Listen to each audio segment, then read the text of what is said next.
Well, first of all, hello to everybody. Um, there was some, conversations along the way, and people telling me that it was going to happen. Nothing official, but so I was building up confidence in that it was going to happen. So I wasn't that surprised, but I got a call um, on Monday um, from the Hall of Fame saying that I was officially voted in, and yeah, before it was all rumors, and the moment that you get the confirmation is quite special. As I said a few minutes ago, is something you never expect, and you start playing ball because you love it, because it's fun, because you're there with your friends. In my case, because it was almost a family mandate. We were all by the club, and we all played, and we all loved it, and we talked about it, and we just carry on, and that passion, that drive starts to build up, and one thing brings to the other one, and now, you know when I thought there were not going to be more surprises after my career was done, you get a recognition like this, which make you think, go back a little bit on time, and relive your story, and it's incredible. Uh, as you know, it's been a long career, and luckily I went through a lot of great moments. So, of course, winning gold with your buddies and representing your country is something that have no nothing to compare with, right? Because it's something that you're not supposed to live, being Argentinian.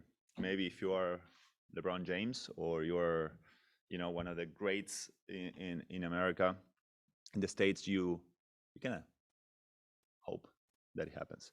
If you're Argentinian, you don't. You just want to be there. And for us to have the opportunity to grab gold was something that you can't compare to anything. But at the same time, also, 4 rings with the Spurs is, it's incredible. Some players go through careers fighting for one. Maybe they get one, but we were lucky enough, and not only to win a championship, but do it consistently, and with a core group of players that were together for the whole ride. So the both things are incredible, and uh, when you go back and you relive those moments, is it's amazing that you had the opportunity to do it. I actually miss sometimes the locker room, the pregame, the postgame, the dinners in which you celebrate, or you talk about or mourn the game together.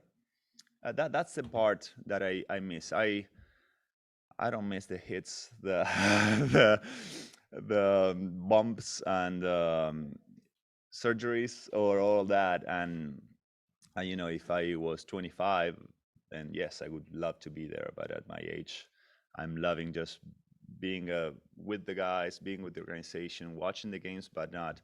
I don't miss the game itself that much.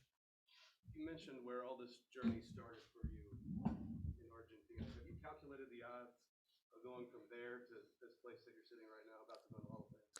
Nobody's one in tens of millions, probably, because you look who made it, right? And yeah, probably we are around 10 to 15 players from Argentina that made it to the NBA. That won a championship is two. Only two of them won that gold. And but then you also look at the broader picture, in which how many times you see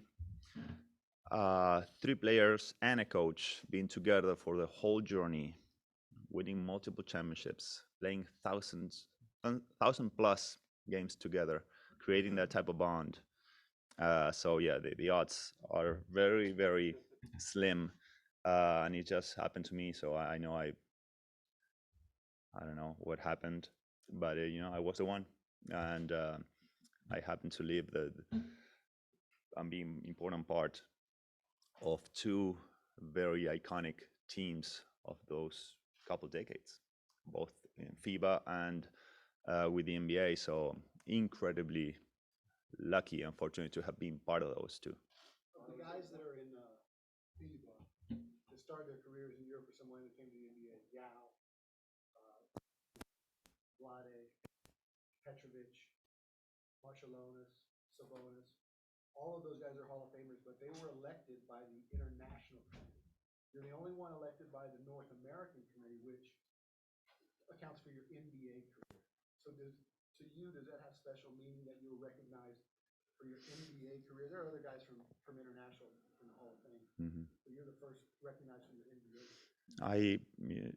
I didn't think of that. I'm just happy to be there, and I know, as I said before, that I was part of two incredible teams, and if it wasn't for being part of those two teams, I wouldn't be here.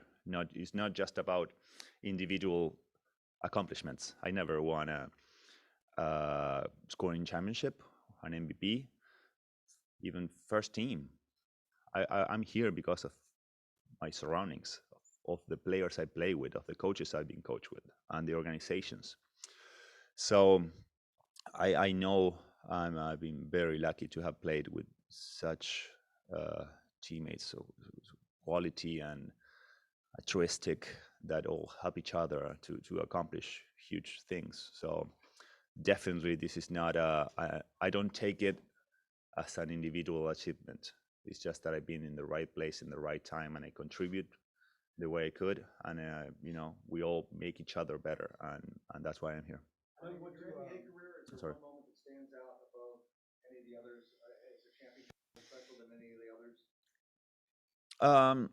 Two moments, two championships are the two specials. There's two special ones for me. One is 14, because after 13, I may have thought that it was not going to happen again. I was very hurt. I was devastated. I was disappointed. And having come back with mostly the same team, having the opportunity to play against the same team and, redeem ourselves and play in such a beautiful way and being part of something that still watch highlights and I get emotional. So that was a special one. We really needed that one. So not only was joyful, it was therapeutic because I'm telling you, we were hurt, and that alleviated many of those aches and painful moments. And then 05 for me was very important. No, and again, Detroit was a tough contender. We went to Game 7, a lot of pressure, the most pressure I felt in my career. But it was my moment of really changing my mindset in the sense that I made it. It's when I realized that year that I belonged, that I was going to do good, that I internally started to feel different, right? From all the uncertainties of my rookie season, my second year, to say, okay, I made it. Now I got to have another role. I'm being respected in a different way. I'm more of a leader of this team, and my mindset shifted confidence-wise, right?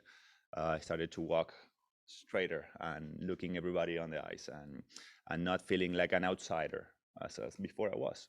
So those were the two moments that I remember the most. You ever tease Tim that he's got the 2005 Finals MVP? No, it's actually never been mentioned. I really, you know me, guys, and we talked about it. We don't care, and I'm pretty sure he doesn't care either. If I would have got it, he would have been happy for me. I'm happy for him. It's not even part of the conversation. You were there last year at Tim's induction. It was at Mohegan Sun. Have you ever been to the Hall of Fame in Springfield? No.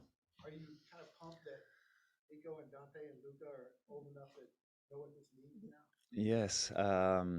Actually, when they found out, they said, "Oh, I love New York." I said, "No." It's first of all, because before going to Tim's, we went to New York for a couple of days. I said, "Well, it's not really there. I don't know if we're going to." Well, it's too long of a story. I'll tell you one day. But yes, I am excited to be there because I've never been. Still, Tim's year was kind of awkward with all the regulations. We couldn't really be together. live it the right way. So yeah, I'm excited and curious to see what happens in September. Really takes you back a long time. You remember what sticks out your first day that you were in the city? Uh, well, I came to sign the contract first. I think it was early July, and I did a press conference with a number that I never wore. So that kind of sticks out. I remember having the picture with a number that then I couldn't wear. It was a jersey on its way to be retired, so I chose number 6. They told me, yeah, and we did the press conference, and then all of a sudden they said, oh, no, we can't do that. So, but I was very impressed with the river walk, the city, the hotel. I tried to go for a walk, and I immediately went back up with under the AC because it was like 125 that day. So I was sweating. So those were my first impressions of the city. The reason I ask is, I don't know if you can put yourself in the mindset you had that day, but what were your expectations? What San Antonio would come to mean to you, and how long you'd spend here, and all that type of stuff? Well, so many things about that. I mean, I got drafted. I had no idea where San Antonio was. I had to go and search where is San Antonio. I knew about the team. I knew about Duncan Robinson, that they won the championship. It was recent. No idea anything about it. And then I got here, and of course I was pumped. I was fired up for the opportunity to play in the NBA. It's a big deal. And with all the uncertainties, I was coming from having improved a lot in the last couple of years in Europe, but the NBA is different, and I didn't know how I was gonna pair up with Tony and Tim, play with David Robinson, being coached by Bob. So yeah, I was full of uncertainties, and I wanted to do good. I wanted to help. I wanted to grow, but I wasn't number one first pick, right? I was 57th. So I knew that the odds of me staying for long here were not with me because it doesn't usually happen. So it turned out to be an incredible story, and enjoyed 16 wonderful years. What do you remember about Pop kind of coaching you through your wildest tendencies when you were younger, and how have you carried that through to your new role with the team, helping out these young guys in their development? Yeah, well, the first 2 years were a little rough. Yeah, it wasn't easy to adapt to having a coach like him, and to having to be a specific part of this game plan, the way the team played. So it took me, I guess, 2 years or a year and a half when I started to feel more appreciated for what I brought to the game. But at the beginning, it was quite tight. But then, you guys all know the story. Then we both started to respect the other one and appreciate what their true mission and goals were, and why I was playing like that, and why he was coaching me like that, and we started to do compromises and make compromises, and then it became great. So yeah, it wasn't like a red carpet of being all great, and we all knew it was going to be a 16-year love story. It wasn't. So I guess that background helped me to tell the younger guys a different story, the story of the underdog, coming and starting from scratch and having to earn everybody's trust and respect, because not much was expected from me, from a 57th pick. So yeah, I guess I got a story to tell. To answer your question about international team and you being the first to be kind of in the category that you are, I know There are a few more coming. Yes. There are a few more coming. So maybe I was the first one, but well, that was kind of the point. Is did you feel a sense of pride in kind of legitimizing in a way? You helped legitimize in a way that basketball is a world game, and that an international player could come to the NBA and be recognized for what he did in the NBA, and not just compete. Yes, I mean, I was part of a generation that started to change that. Um, Dirk was already here, and the Petrovic and Kukoc and Sabonis were already here. Divac, Stojakovic, Turkoglu, they were already here, and Tony was already here. And so it was a span, I would say, 5 to 10 years in which everything changed. When we started to see international players in number one in the draft or top 10 consistently. And all of a sudden, in those 5 years, 20 to 25% of the rosters were built with international players. So yeah, I'm proud of being part of that generation that changed the way the game was played, the game was perceived, the international players were recognized. So it was fun to be part of that. We're done. Let me interrupt real quick. We're gonna go to Chris, speaking of international. We're gonna go to Chris on Zoom, and then we'll come back here, but we've got a couple of Zoom questions. I think we've got Italian first. Chris, you got us? Yes, sir. Sure do.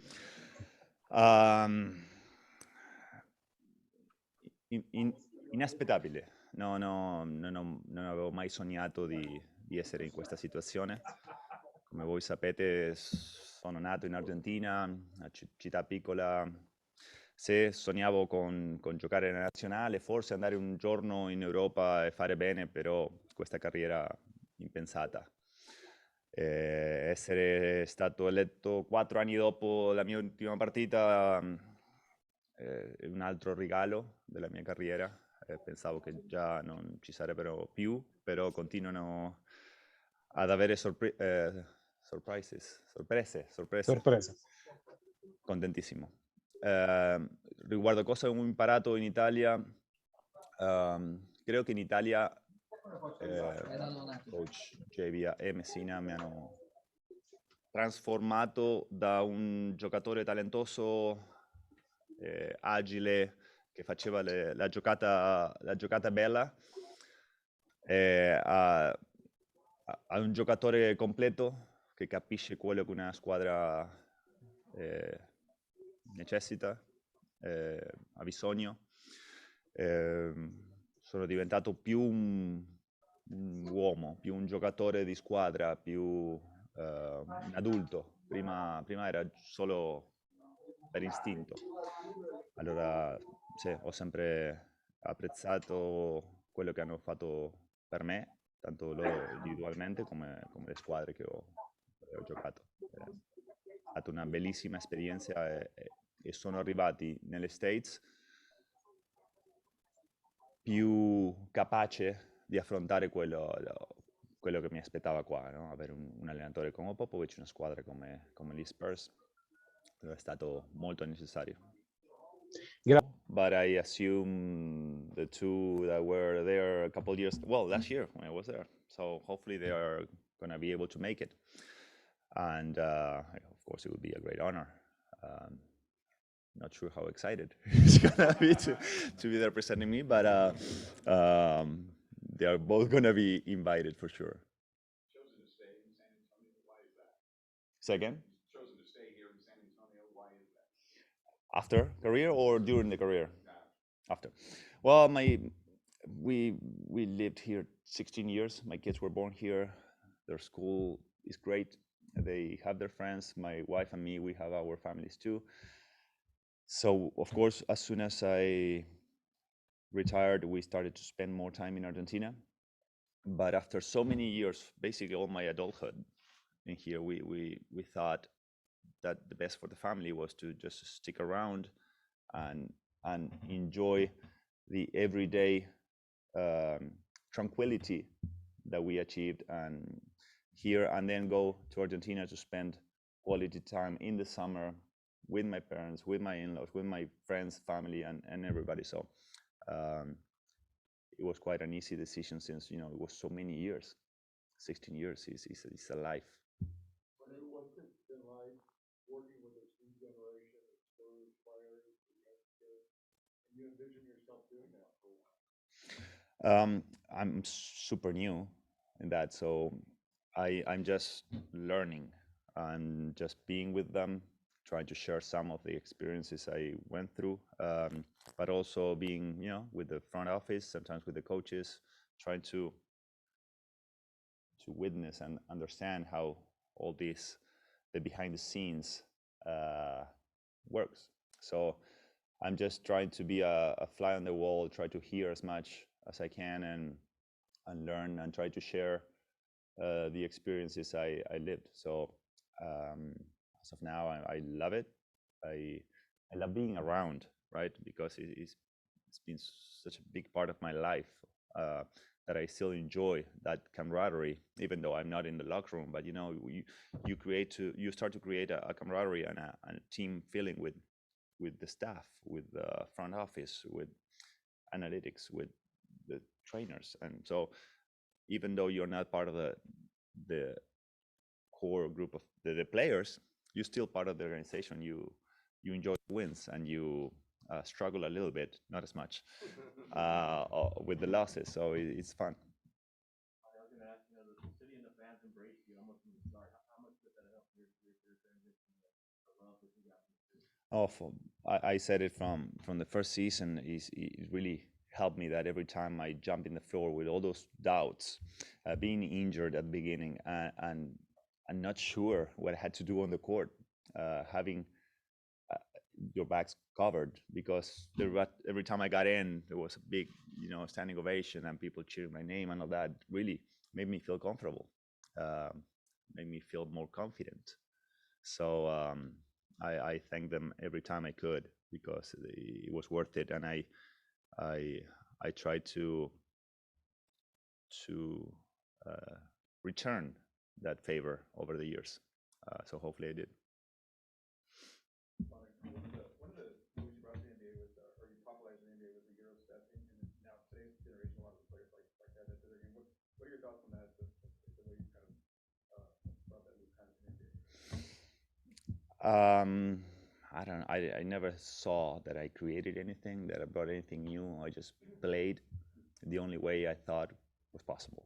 I was not gonna go over Shaq and dunk. I was, I had to go around people, and that's the way my skill set and physical abilities found to get to the rim. So I've done it since I can remember. And I remember, I think it was Steve Kerr, the first one, talking about it, how weird it looked, and like I looked like a squirrel crossing the street, getting to the rim. And that's when I started to realize that I was doing something, a bit different. And then people started mentioning the Euro step. So yeah, for me, it was completely natural. I never thought I had anything different, but I guess I brought another. I helped to popularize or to become more normal type of mood. That's. But you were something. technical with it, as far as the length of stride that it took to when you picked up the ball to get the second step. I remember seeing you work on the length of stride to explode off the. Yeah, but that was a consequence I started to see, because before, even if I have to do it now, it's not that easy to explain. At least the easy one, yes. But the way I split it on some of the pick and rolls, I can really know exactly at what point it was I was supposed to gather and do the first step. So for me, it was completely natural. Then I started to work on the strength to be able to do those long sideways steps. But again, it was super natural. I never saw anything particular on that.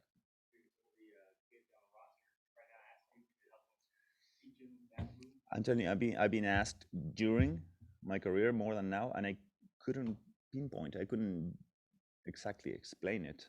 Some basics of it, yes, but it was super natural. It was super instinctive. At what point I was gonna go back to the left. So the basics, yes, but it's supernatural.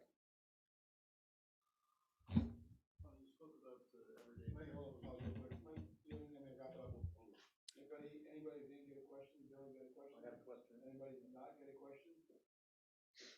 And we got one more and then we wrap up. Spoke about the everyday tranquility of San Antonio. What is retired life looking for you right now? How are you spending your time? Well, now I'm spending more time at the facility. You know, every time when the guys, well, the team is in town, I come to practice, I come to the games.